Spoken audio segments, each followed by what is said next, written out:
Cast is now starting. All attendees are in listen-only mode. Good afternoon, everyone. Welcome to the September 2018 Fisdap Tips and Tricks webinar. Before we get started, I'd like to remind everyone that due to the volume of attendees, all lines have been muted.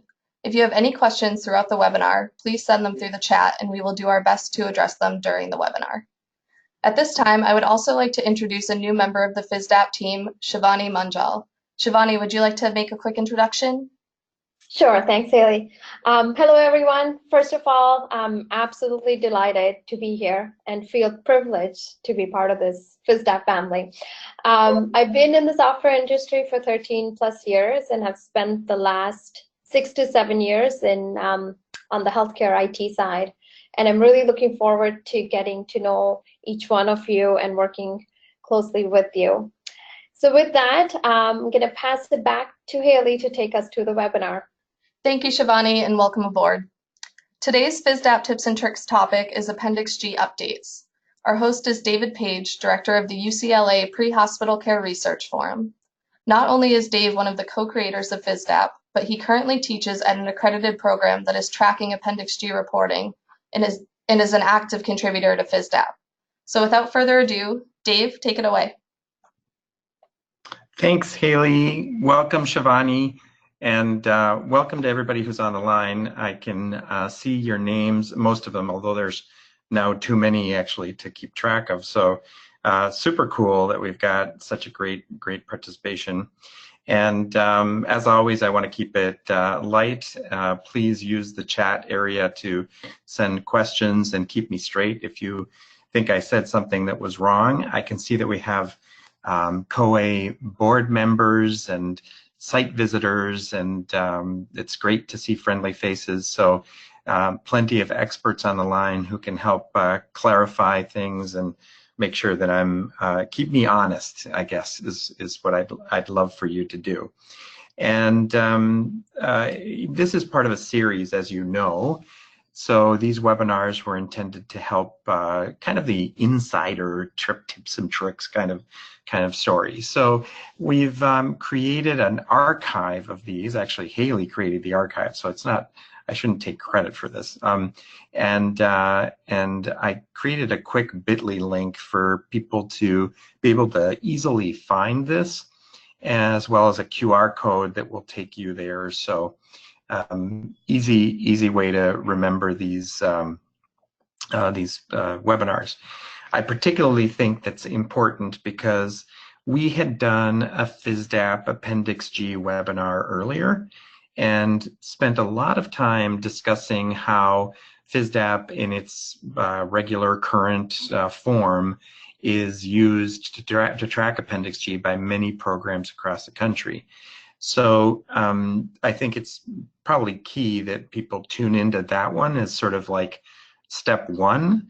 And then now that we have some new tools available, which I'm glad that Fisdap made available for us, we can explore some of these new tools and see what new features we have to improve the way that we can report Appendix G back to our students, our instructors, and when it comes time to do it for the COA, we can also report it. So little bit of background here for folks that might be tuning in for the first time. We covered this in the first webinar, so I'm not going to cover it to that extent, but as you know, the National Registry has a 2015 Paramedic Psychomotor Competency Portfolio, and that is available on their website, nrmt.org. Combined with the new Appendix G reporting, which doesn't go into effect until July 2019. So we still have a little bit of time, although as you can imagine, and as I can see from the number of attendees on this webinar, we should all be thinking about how we track and report Appendix G today so that when our site visit occurs and our self-studies and annual reports are due, we're not caught by surprise. The COA did a few webinars on Appendix G, and I would suggest you take a minute to take a gander at their website.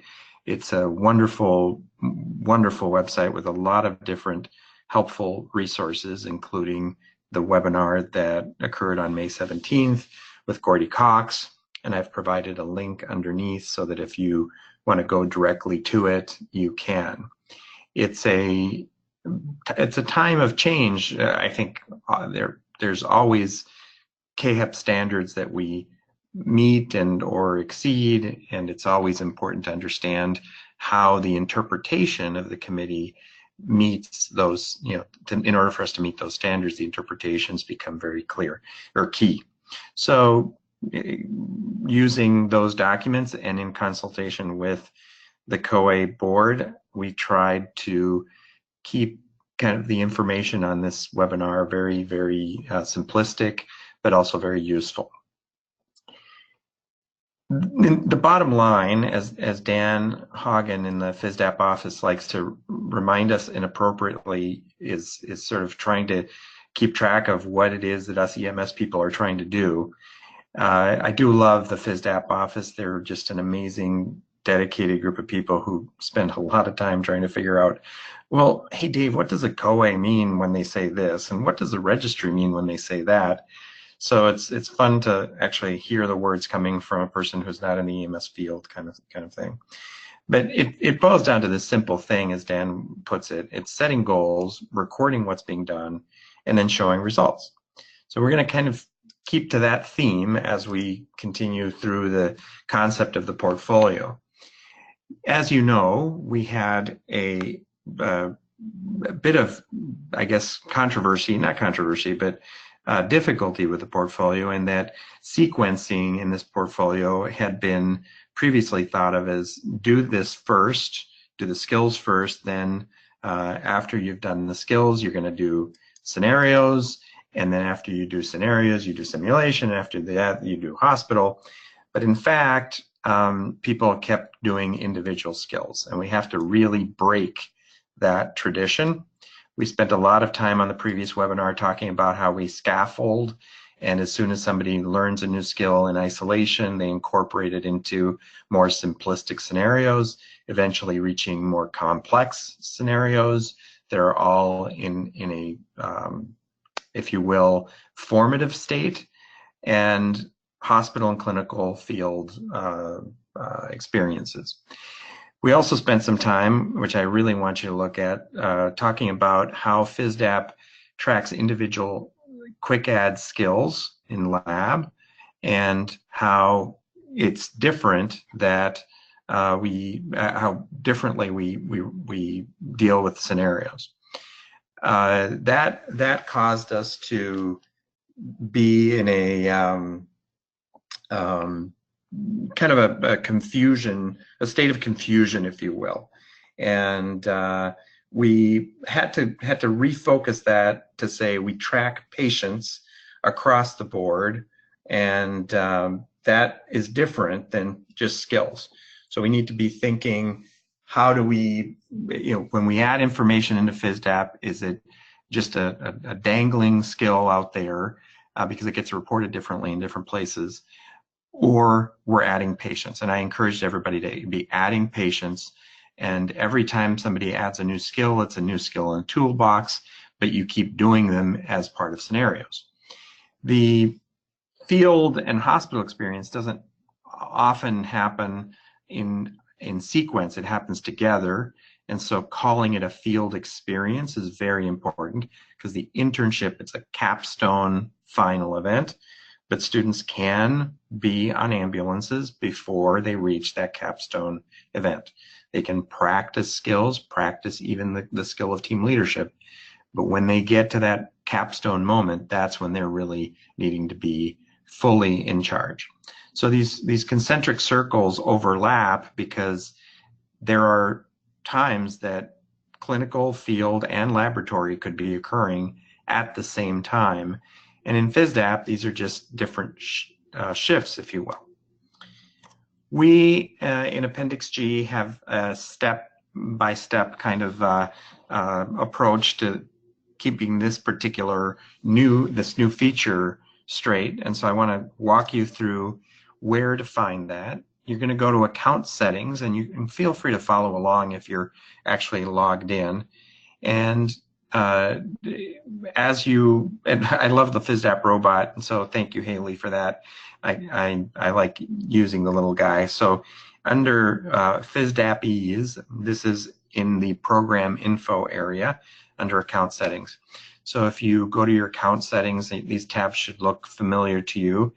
And once you're logged in, and I took screenshots here of our UCLA screenshots, but it's under account and then program info, you'll find a new manage my COA Appendix G program minimums.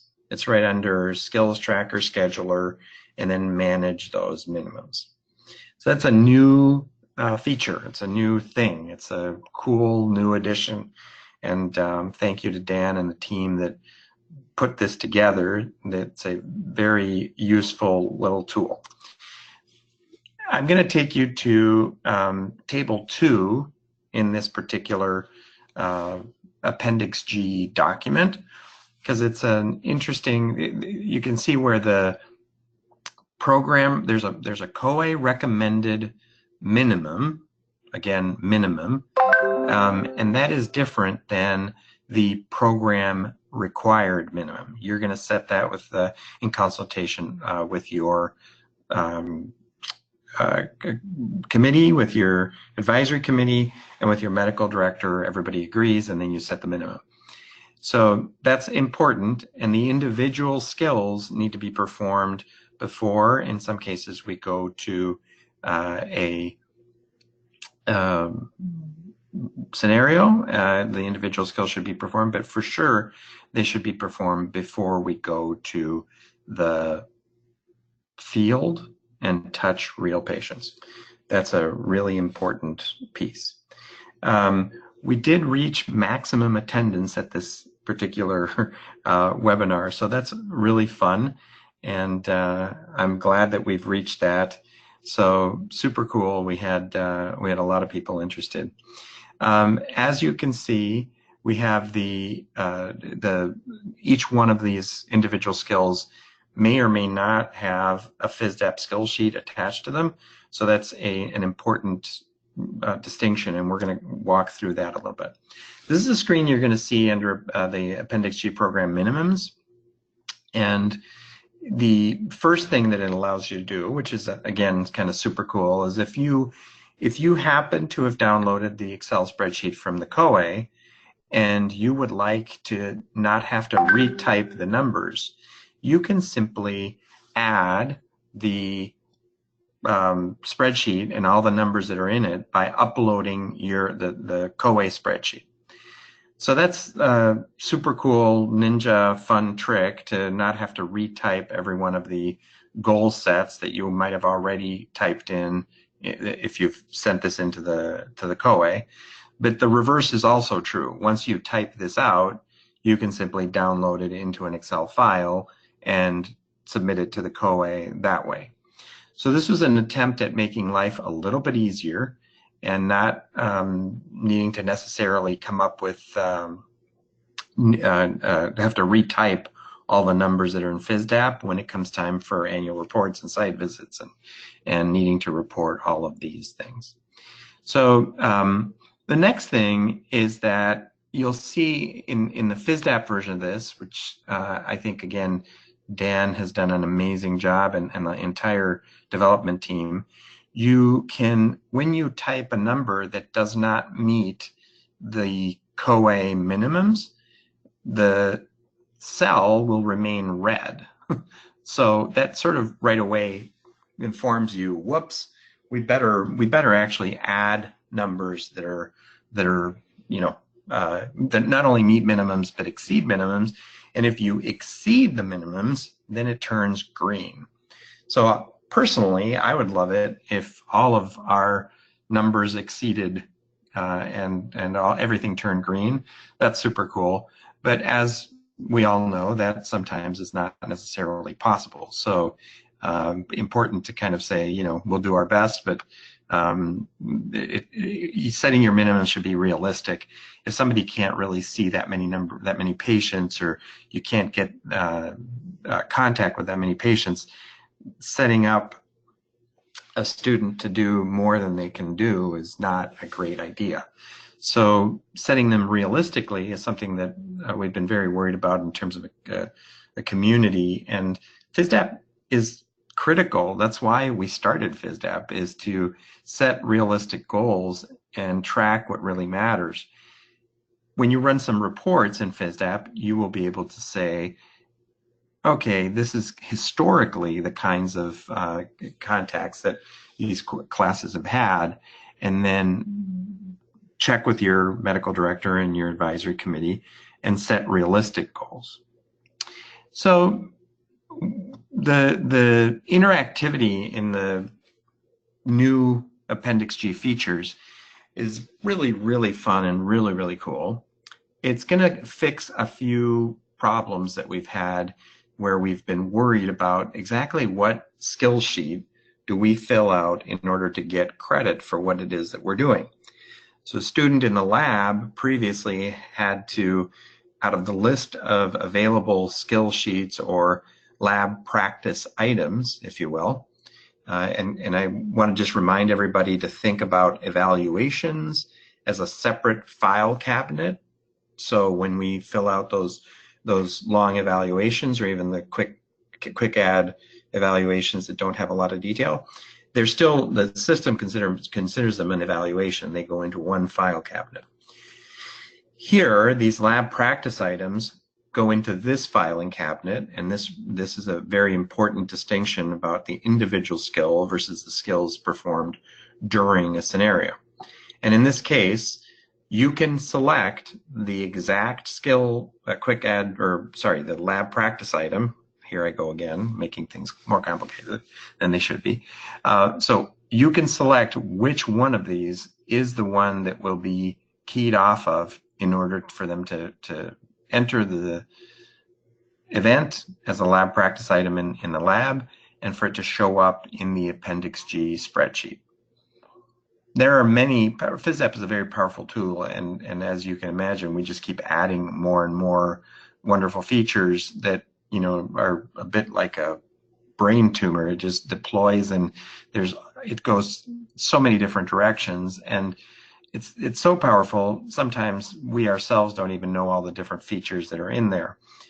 So we will be able to keep tracking a ton of different skills. What this is allowing us to do is, particularly for Appendix G, select one that is the tool that we need in order to have it show up in this report. So a little more detail on that, but I do want to remind everybody of the column that says peer evaluation with instructor oversight, different than an instructor checkoff, if you will, instructor sign-off. These are skills that are being performed in a lab. You're monitoring them. It's not like they're done just by themselves, peer-to-peer. It's more like you have them available for everybody. You're available for everybody to ask you questions, and you're walking around the lab making sure that people are checking each other off appropriately and answering questions as they one-on-one are practicing their skills. The tracking of this is particularly important because we have to show progression. So let's talk a little bit about one of the next columns in this table, which is the column that says individual student competency evaluation in a scenario laboratory scenario. So some people have misinterpreted this as individual skill, and they've thought of these scenarios as only one skill per scenario, which is, I think, a extremely dangerous interpretation of this, and one that will cause the whole system to break down. Not the Fisdap system, but your educational system. So here we're talking about scenarios that have a very particular purpose. So in the teaching, for example, if you're in cardiology and you want to start running chest pain scenarios, there's a lot of things going on. People are hooking up IVs, or starting an IV, hooking up an EKG, giving oxygen. They're doing interviews and physical exams, and many skills are being practiced in the scenario, but it's really focused on the concepts that you've captured so far.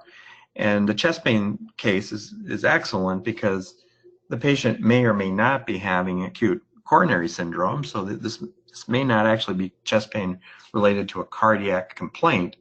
This could be chest pain related to, I don't know, pneumonia, and you're trying to teach them to differentiate between the two because they've already, for example, say theoretically covered respiratory. Now they're in the cardiac section, and the patient's complaint is still chest pain, but they're having to figure it out.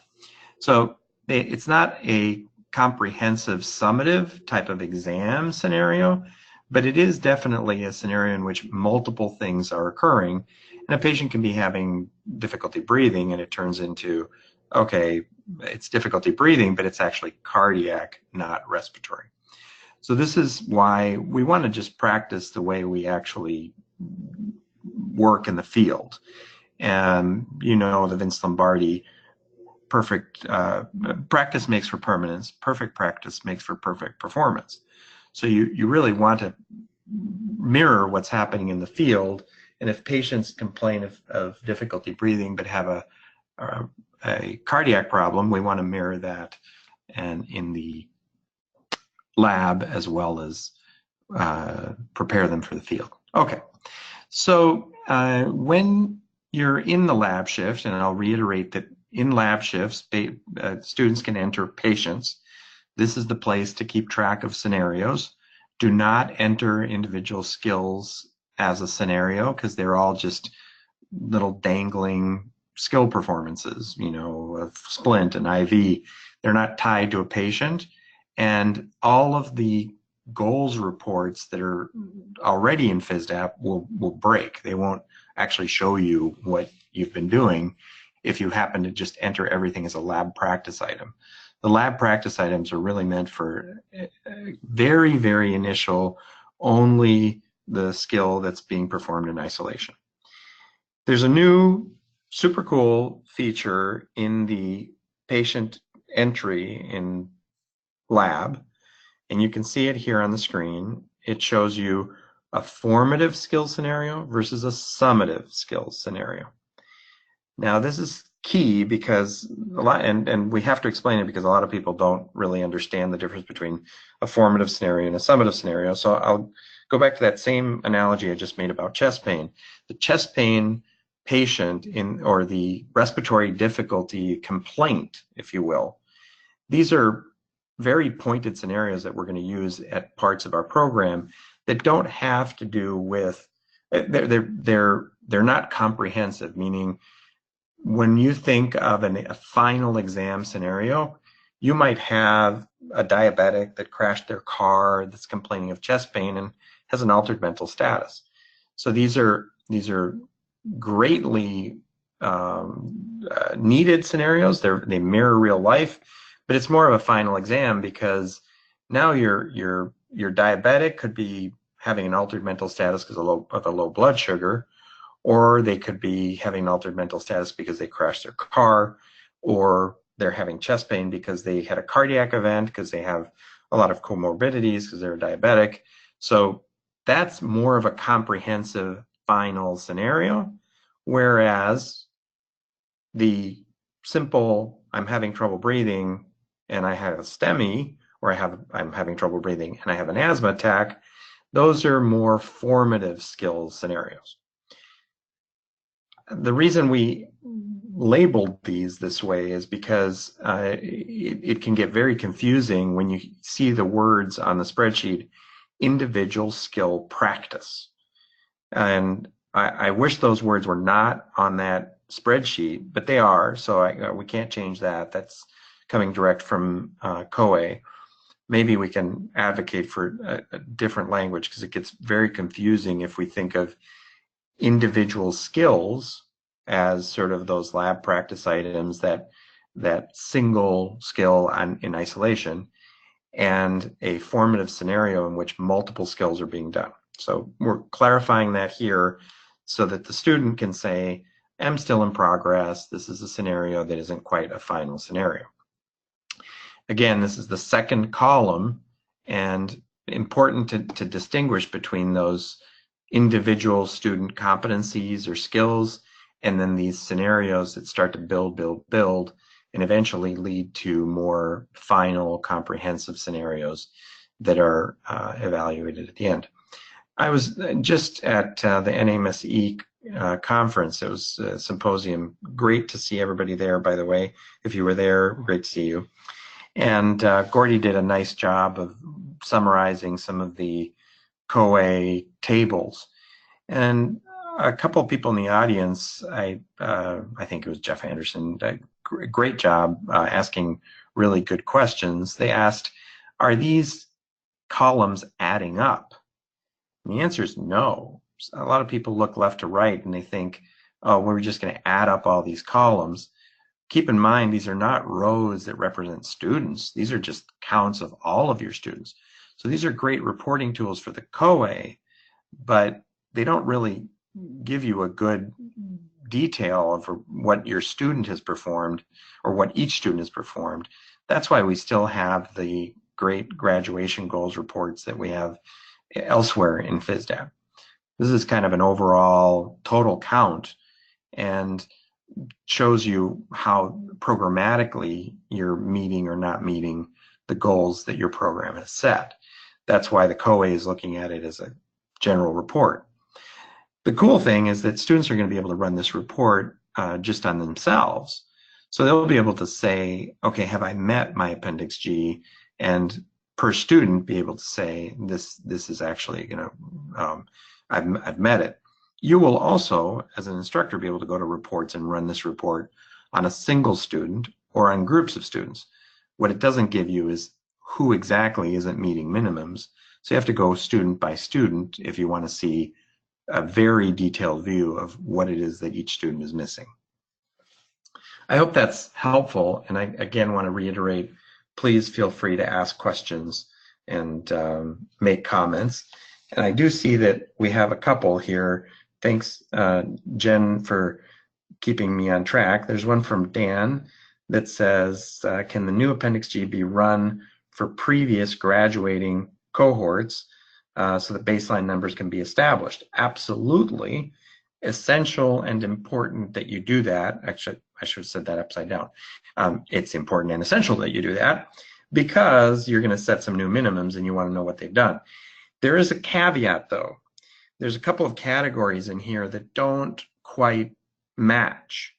So previously in Fisdap, we said we used the word cardiac as an impression. And I'll get into this a little bit later, but if you're running it on old data, what you'll find is that there's a couple of things, a couple of numbers that might be off depending on how your students were tracking. So a lot of programs started putting in lab practice items and not considering them lab patients. So setting numbers for lab on old data might be kind of tricky. If you're a program that's been using the patient-centered kind of data entry concept and you've entered all these patients, then it makes sense for you to run those reports. For sure, the hospital and field numbers will match up, and so I would encourage you to do that. Now, we also have a question from Peggy, who says, we have skills that we require our students to complete that are not in the portfolio. How do we handle these in Appendix G? The answer is, as far as COA is concerned, those don't go into Appendix G. So the only thing you have to report to the COA is what's minimum for the COA.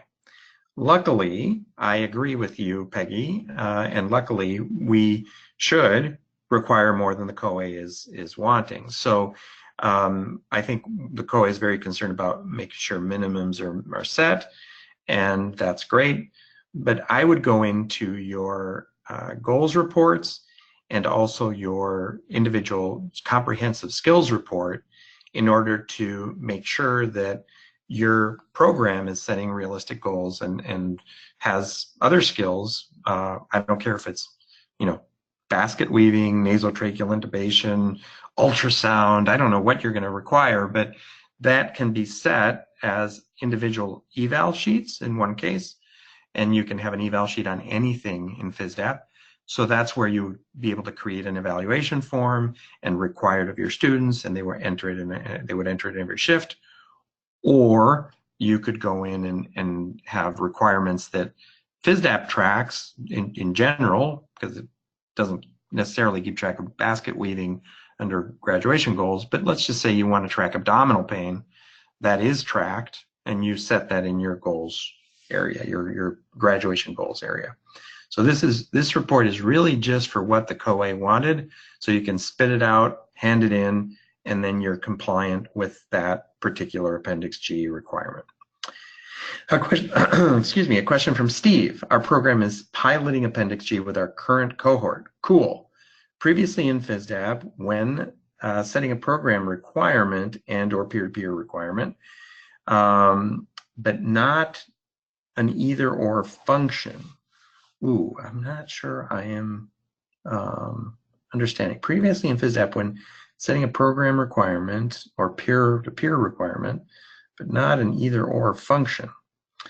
This caused some confusion when running reports because an instructor sign-off could not override the need for peer-to-peer. It makes sense that the instructor sign-off should carry more weight. Will the new system have that function? Fascinating question, and if I understand it correctly, so please feel free to reach out to me outside of this webinar if I didn't correctly understand this, Steve. But you can set any number of peer-to-peer or instructor sign-offs, and they must complete them in order for them to have a dashboard that turns green. So I would do that in the dashboard section if you want them to do individual skill checkoffs. That's, I think, the Appendix G area here is not going to default to one importance or another. You're telling it where it's going to get its information by showing the individual lab practice item. And you're going to have to say in the lab itself, these are, you need 1 or 10 instructor checkoffs, you need 1 or 10 peer-to-peer checkoffs, and this spreadsheet can then be reported as these are the number of times that the student completed this. I hope that clarifies that question. And Dan, you're asking if I can clarify live patient only. Does that refer to a patient contact in the clinic or field? That is correct. And actually, it also, Dan, drum roll please, refers to patients in the lab. So if you have a live human, like a standardized patient or someone who's coming in to do a skill session in a scenario with your students, then you're going to be able to use that event as a live patient. Now, if you didn't start an IV on that live lab patient, then it's not a live IV if you put it in an arm. But live patients are considered part of that simulation. So there's a very interesting way in which we can now use scenarios and standardized patients to meet some of the requirements if the student shouldn't see them in the field. And another question here, not all checkoff sheets are available in Fisdap. Example was choking infant and child. So it's a really interesting issue. I talked to Gordy about this quite a bit. They grouped the word infant and child. So we have a bit of a problem here because there are checklists for, an infant choking and a child choking. But in the COA spreadsheet, you can use either or. So you can enter any skill sheet to answer your question here. So any skill sheet, including basket weaving. So creating an infant child check sheet is one way to solve this problem. And then on the drop down menu that you see here on the left, where I have not yet entered the UCLA numbers. In fact, I think I won't be doing that. The whole team will be. But when you click on that drop down, you'd be able to select the skill that you're adding. So that will help. And thank you for sending me your cell number so that I can refer other questions back to you. No, just kidding. Okay. continuing on here, because I'm wanting to move to the next items. What we see here is a skill competency performed, evaluated in a laboratory scenario, or on a live patient in the clinical or field setting. So they've nicely cleaned up the language here, I think. So it can be in a laboratory scenario or a live patient, and that's a nice way to clean it up. As I was saying before, I think in Peggy's question, the Appendix G report is not a report of all skills. There is a comprehensive skills report in Fisdap that will give you everything the student ever entered. That is not this. This is strictly for do we meet this particular checkbox in our accreditation process. All right, I want to focus on table 4 a little bit. It says instructor evaluation of scenario prior to capstone field experience. And I think that's an important one. So we're now talking about a sort of pre-internship exam, if you will. If you do this just all along during your program, then it's no problem. When you get to a patient who happens to have crashed their car and you're doing the trauma section and they do some spinal motion restriction and joint splinting, long bone splinting, then these things just get tracked and they'll go into the pile, and you'll be able to run a report, meet those minimums before they go to capstone. I do want to point out, again, just because I have to hammer away at this, that these are patients entered in labs. So you're adding a patient. You're not adding lab practice items. Don't do that. Add patients into the lab, and they'll show up on all the reports in Fisdap. Okay, now let's talk about that other spot I was mentioning, the graduation requirements area. So if you go into reports, I know this is sort of counterintuitive because you're going to a report to set a goal, which is kind of weird, but you can go into the graduation requirements report, and there you will be able to pick a goal set or edit a goal set or add a goal set. So you could actually have goals per semester. You could have goals for an EMT class versus a paramedic class. You can add goals that are progressing for, and you can retire goals if you want to label them as new or old. And as you can see, UCLA, we've had quite a few classes, so we have to say, hey, we changed our mind. We're going to add a new requirement.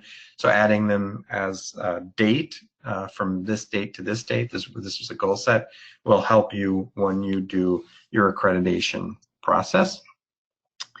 These custom goals can either be based on the old NSC, National Standard Curriculum, which is now since 1998 fairly old, or we can have a set that's coming from the new education standards, but we set the definitions in here for our students and as to what they're going to graduate. Age ranges have been an eternal issue here. It's really actually pretty funny. You can define your own age ranges. You can basically set whatever requirements for your students you want, as long as your advisory board and your medical director agree to it, then report it, then you're in compliance. But if you take the age ranges of the COA, which I highly recommend that you do, then you would be able to say an infant starts at 1 month, a toddler starts at 1 year. So it's a little bit easier to just report this in the same way that the COA does. But you can proceed with your own definition. I just would recommend caution. And I'm just going to turn around because we've got some more questions here. One from Paul asking if Fisdap is going to develop a skill form for neonatal resuscitation. And I think the answer is there are skill sheets in Fisdap, thousands of them, from each one of the programs, entering them as I said before. Fisdap will hold any checklist or skill evaluation that you wish to enter. You just send it to the instructor hotline. I'm going to give you the number at the end. You send an email to, I believe it's support@fisdap.net, and say, I need this added to our program, and it goes in. So I would recommend that you double check to see what neonatal resuscitation forms other programs are using.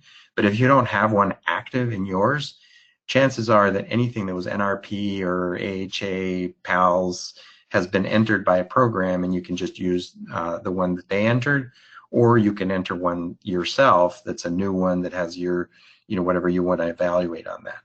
So those are all inside Fisdap, and it's like any other checklist in Fisdap. I think we have a webinar coming up just on evaluations, and I'm going to leave those questions on entering new evals aside so that we just deal with them on an eval webinar. A great question from Peggy here is, I have a cohort that begins in 2019, and then I have one that starts in 2020. And should we be tracking Appendix G for this cohort, even though it isn't effective yet? And I think you know what my answer is going to be, which is absolutely. My advice is start tracking now, because by the time you get to when it's actually required, I don't really care what the actual deadline is. You've already gained some experience doing it, and you can look back and go, these are realistic goals, and you have to get used to making sure that they're tracked right so that they show up in the reports right. So absolutely start tracking right away, even if it's just a partial year. If you can swing it, I know it's easier to start when a new cohort starts, but it's a good idea to track these as soon as possible. Okay, one thing I wanted to show you here, because this comes up pretty often in the goals, graduation requirements goals, is, and I love my good friend Paul Werfel, who's brought this up many times to me, is sort of the definition of what a team lead is, and whether or not people get credit for taking care of a patient with a psychiatric problem if they must click that they did interview, exam, and team lead, or they just performed an interview, or they just performed a physical exam. So which is it? And the answer is, it's whatever you decide. It used to be in the olden days that we would want them to do all three. That was my good friend and very esteemed colleague and respected, and I admire his work. Bill Brown said, they have to do all three in order for them to get credit in my book. I'm not. I'm respectfully deferent to some of them, some of the ways previous people thought of it. However, I just think it's kind of impossible for the student to be interviewing the patient, starting the IV at the same time, gathering the medications at the same time. And what really happens is they should be kind of the orchestra director. And, sometimes asking questions, sometimes doing a skill, but they're just making sure everything gets done. So here's where you can decide. You have to do both the interview and the exam in order for you to be actually given credit for having taken care of this patient. And that's a you decision, and you write it down, and you make sure your advisory board and medical director agrees with it, and then you can show it to your site visitor and say, this is how we defined it, and this is why these numbers are set to this. So again, I just want to show people that there are more things tracked in here and reported than are necessarily on Appendix G, and I think that's actually good and important. I also want to call attention to two items here. Three, the neuro, cardiac, and CVA. These are examples of differences between the new Appendix G and the traditional way of tracking things. So in the old National Standard Curriculum, we tracked just anything that was cardiac. So careful, because the new Appendix G says acute coronary syndrome. So in Fisdap, we've modified the impressions to capture that, But that does mean, as I was mentioning before, if you run this on older reports, you're not going to get a sense of which patients were, quote, cardiac, who may have been, say, for example, CHF, or a cardiac complaint like a rhythm disturbance versus, a acute coronary syndrome like STEMI and some sort of anginal pain that's more related to ischemia. So it's a very interesting catch-all category that was the old NSC category. Here, it's the language is still keyed to that, whereas the new Appendix G language has the acute coronary syndrome. So how do you deal with that? This is a tips and tricks webinar, so this is me telling you this is what I think, and then you should check it with your advisory committee and your medical director. But I still think you set a goal for cardiac patients, regardless of coronary syndrome. I think it's going to be much more rare for them to see a real STEMI, a real acute coronary syndrome, than it's going to be common for them to just see patients who have chest discomfort, whether it's indigestion or coronary. So here, I think we still have a really important opportunity. They're still doing differential diagnosis in the field. So I don't really actually care if they write down cardiac or acute coronary syndrome. They're still having to do that differential diagnosis in the field. And I think that setting goals for the number of cardiac patients is still an extremely good practice. Neuro, same. We have, in some cases, the concept of a patient who's having a seizure that falls under neuro, and or altered mental status could fall under neuro.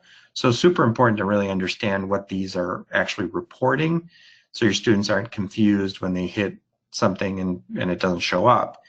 And in the new Appendix G, the word TIA appeared, so Fisdap programmers were hard at work trying to get the word TIA to fit in to the new Appendix G report, but it doesn't appear here. And I'm actually okay with that. I think we can discuss it. We're forming a new Fisdap advisory board, and we can discuss if we go back and retool these. But in the old report, we have CVA, which probably should actually read stroke, as we now use that terminology. But the idea is that we split stroke and seizure into two different categories, and they're both neuro. So I think, as you can see, there's plenty more that we need to account for other than just Appendix G issues. And those are still in reports that are still current, still important. And no one should think that because we only report some things to the COA, we shouldn't actually require more of our students. And as you recall, the graduation requirements report is still intact. It's great.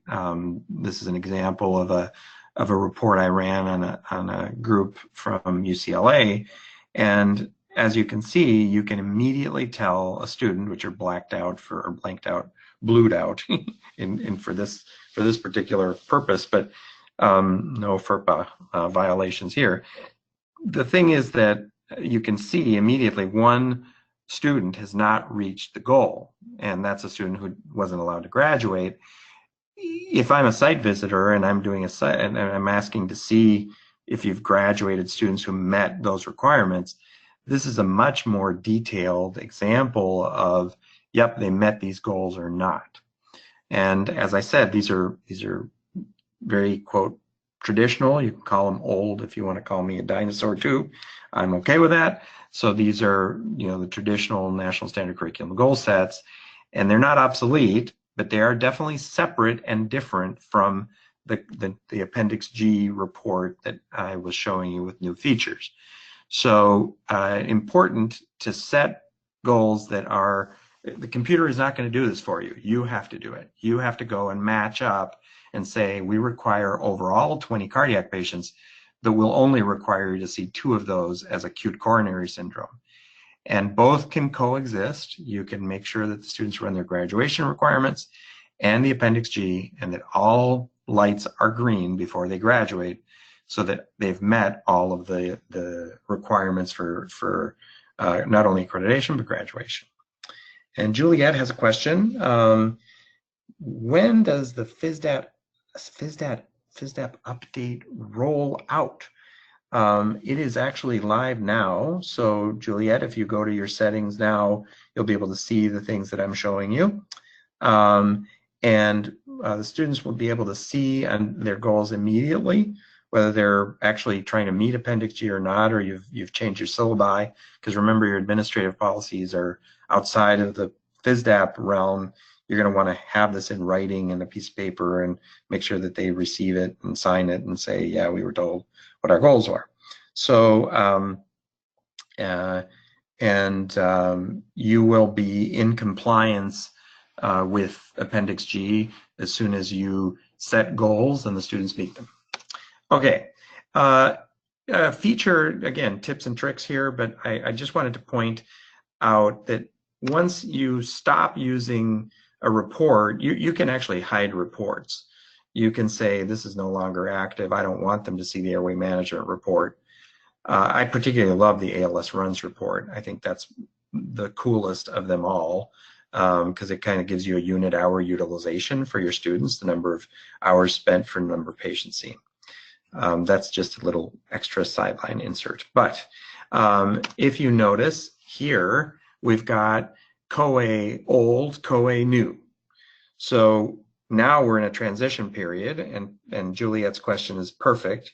You can hide the new goals from the students, so you don't have to worry about them thinking, oh my goodness, there's a new Appendix G report. And frankly, I don't even know that I would signal to the students, go look at Appendix G. Maybe I'll do that in a conference, like a student progress meeting or conference that I have with a student to say, where are we, what have you done? But for sure, they can run their own. And they always could on the old one, but you need to actually allow them to see that. The default is both of them active, and the reason I bring this up is that after you abandon the old one, you can definitely start using the new one now, and then just hide the old one so that there isn't any confusion. But that's a manual setting, so they will continue to see it until you say, I don't want them to see it anymore. Here's the bit about impression. So if you recall, primary and secondary impression is something that we track in Fisdap. These are the differential diagnoses, if you will. And some new Fisdap values in here is that we added cardiac, acute coronary syndrome, cardiac, other cardiac arrest. So they became the same as the COA Appendix G language. And we grouped them with a neuro in front. So here, TIA has neuro in front of it, and it's been added as a new impression. So I was sort of the opinion of, how can you tell if it's a TIA or a stroke? It's a possible stroke, and then eventually when they get discharged, you'll find that out. But the opinion of the general public, which everybody is entitled to, is that we should have two of them, TIA or stroke. And again, in my differential, I would ask my students to go, I would suspect the stroke because I'm going to suspect the most lethal condition. And if the discharge diagnoses are different, I'm okay with that. But I don't want to suspect TIA and have it turn out to be a stroke. So this is a new differential that comes up, a new impression that I hope my students will not pick, but it is there because it is in the Appendix G language. And as you can see, then when you're in the drop down, they show up as cardiac, cardiac, cardiac in a row, neuro, neuro, neuro in a row, and they're all together. So I do like that, and I think probably, if it isn't already, neuro seizure, which isn't in the graphic I have on the right, but it is in the drop down. Seizure is part of neuro, so it's still grouped in the same neck of the woods. And the language on Appendix G says altered mental state. So we changed altered level of consciousness to altered mental state to match that language, so there wouldn't be like a, is this the same thing as that kind of thing. I do like the little bubbles with the question marks. This is going to tell us exactly what the report is keyed on. So that's super helpful. The old reports don't have that, and sometimes you wonder, is it adding this or adding the other? And by clicking on it, you've got a very clear understanding of any live patient under the age of 18 in a locked clinical or field shift in this particular example. So as we go through it, that's a helpful little tool and a good one to use. I just want to catch up here from Art, and if that's Art, Sia, hello, how are you? Great to have you on. And yes, we are going to have to run multiple reports before our students graduate. The requirements are all over the place. There's other requirements other than Appendix G. Another example is affective domain evaluation. That's a whole topic for another webinar, but we'll have to make sure that they meet the professional behavior evaluation form standards, and so that's a different report. Paramedic school will not fit on one spreadsheet and 4 tables. And then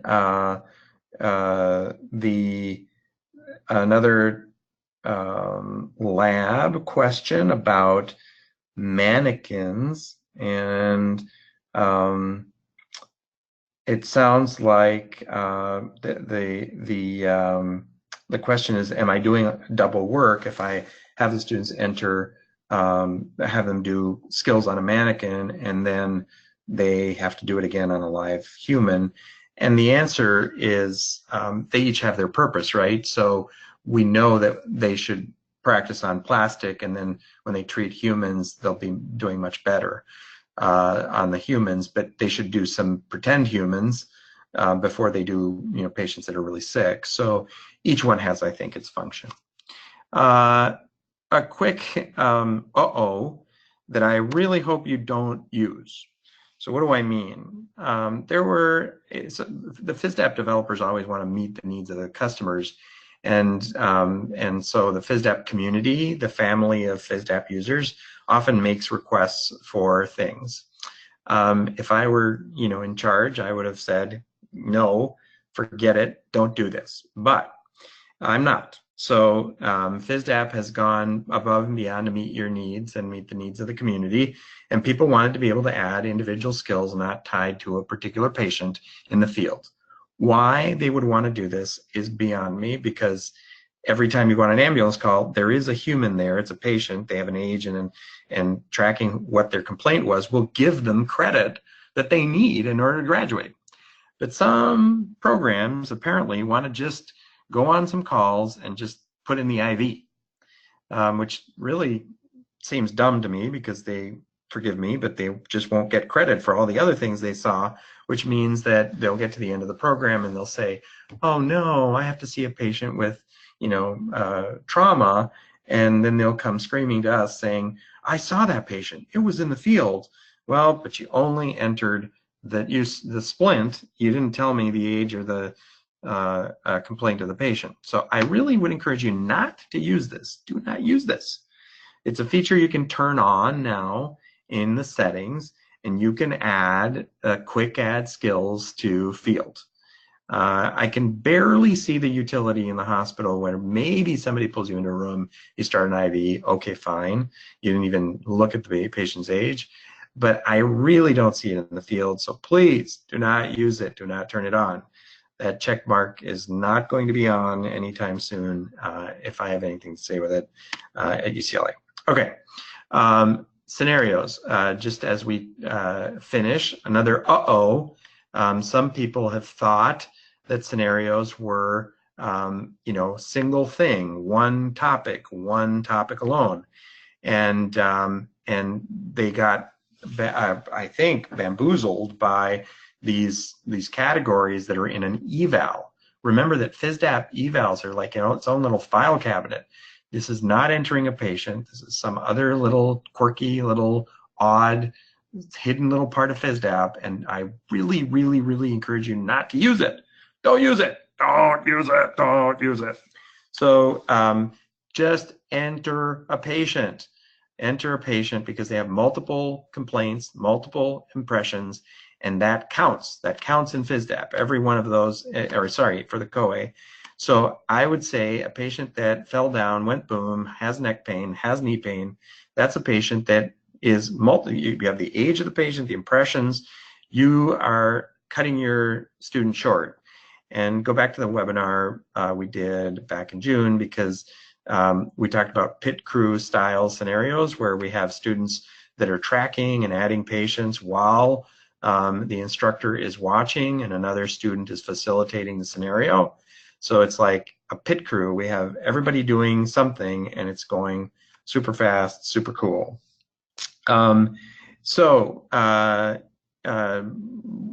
again, just a reminder that some of these dashboards, like this dashboard's great for peer-to-peer versus instructor, but it's not great for scenario tracking because they should be tracked as patients.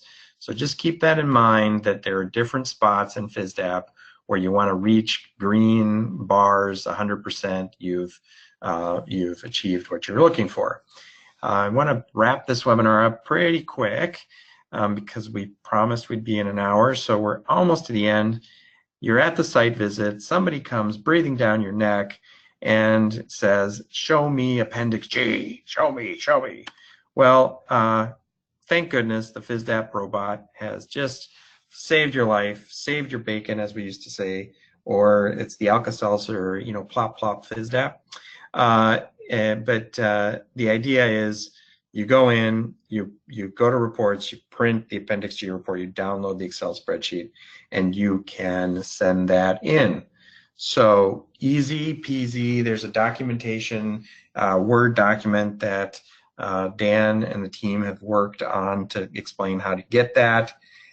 So fantastic, and it works out perfectly. I see that there's a question here from, I think, Michelle, about missing graduation requirements on their dashboard. And that's, again, because they enter lab practice items instead of scenarios with patients. So please go back to the original webinar in June to look at how team leadership and patients help you track lab scenarios. It makes much more sense once we go through that. Okay, finally, I'm going to just put up again the link in case you didn't catch it at the beginning of the hour, so that you can go check in to previous tips and tricks. Make sure to send us feedback and tell us that what we can do to cover topics that are good, but also you may disagree with something I said, which is totally cool, and maybe have a better way of doing it, which is even cooler because we're a community and we should improve together. So when you see something, say something. It's Culture of Safety 101, Crew Resource Management. Just because I happen to be on this webinar doesn't mean I'm right. So please speak up and show us a better way. We're a team, we're a community. Finally, the instructor hotline number. So please give us a call, or not me, I guess. Well, you can call me anytime, actually. But this is the number where people will actually answer the phone. And like me, who's probably on an airplane or somewhere doing a class, there are operators standing by and can actually answer your questions and help you figure out the new tools and tips so that it makes your life easier and it makes the system work better for what you're doing. Thank you again for having me. I appreciate it. Sometimes I think other people should speak up, so please let Fisdap know if you're interested in being on the tips and tricks webinar and can have a new cool tip you want to share. I'm definitely not the world's expert, so there's people that use Fisdap way more than I do, and would love to hear your feedback about how these can be improved as well. So again, see something, say something, and we're all a team. Thank you, Haley. Thank you, Fisdap, for having me, and I hope you have a great day, a great week. Take good care and be safe out there.